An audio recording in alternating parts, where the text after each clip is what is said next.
Hello students, I am Arun Pandey. Today I am going to discuss class 9 subject biology chapter 1. But the name of the chapter is the fundamental unit of life cell. This is the name of the chapter.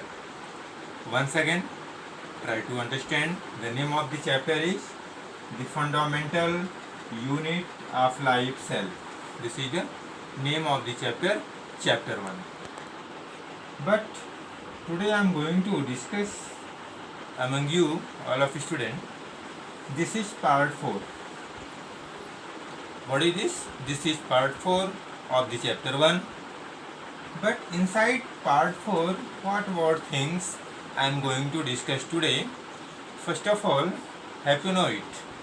So, first of all, cell shape. And after that, division of labor in cell. Then that means inside cell, how labor, how work of each and every part were distributed among each. And after that, prokaryotic and eukaryotic cells. These we study, these we learn about part 4.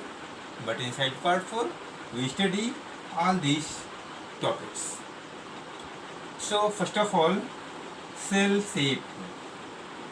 That means cells have different shapes. So, some has irregular shape, some has fixed shape, some are amoeboid shape, so on. So, cells show wide variation in their shape. Cells show wide variation in their shape. That means different cells have different shape. The shape of cells are related to their function,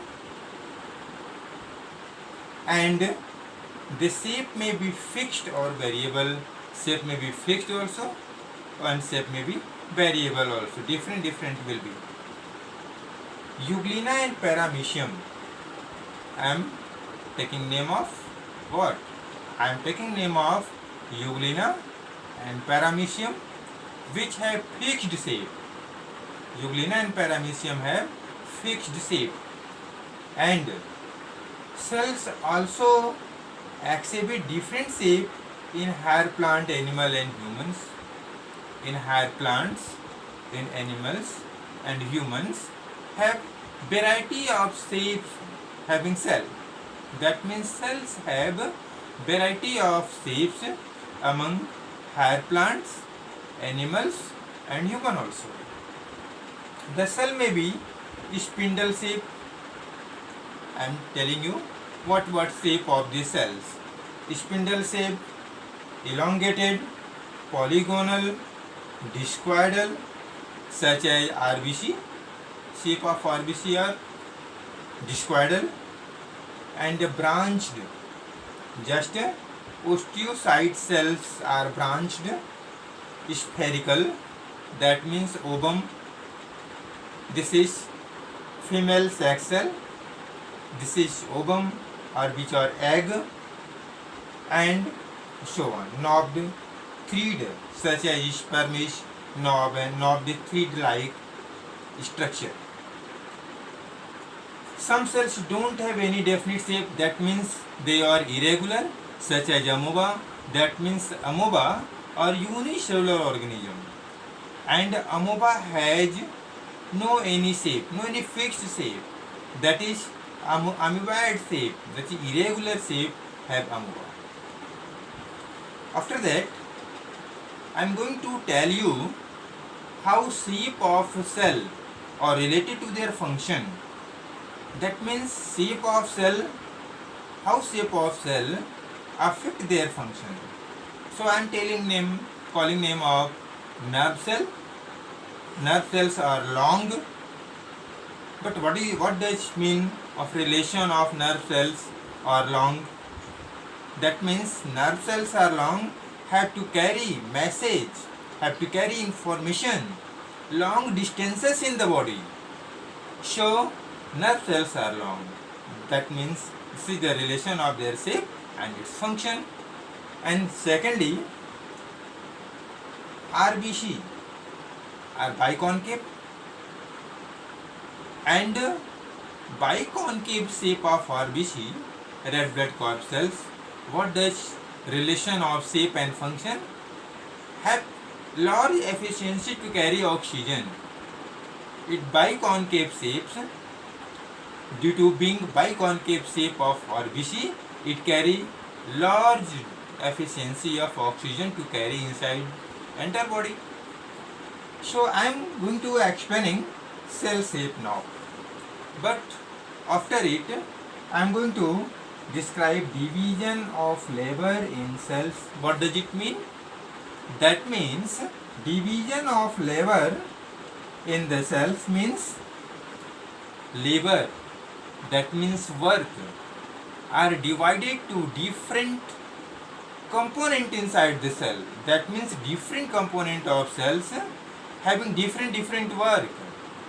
That means Golgi body has different work, endoplasmic reticulum has different work, ribosome has different work, so nucleus has different work. So work are divided inside the cell. That means the division of labor. It means, for example, we take an example. The human body has lungs to respire, heart to pump blood, and stomach to digest food.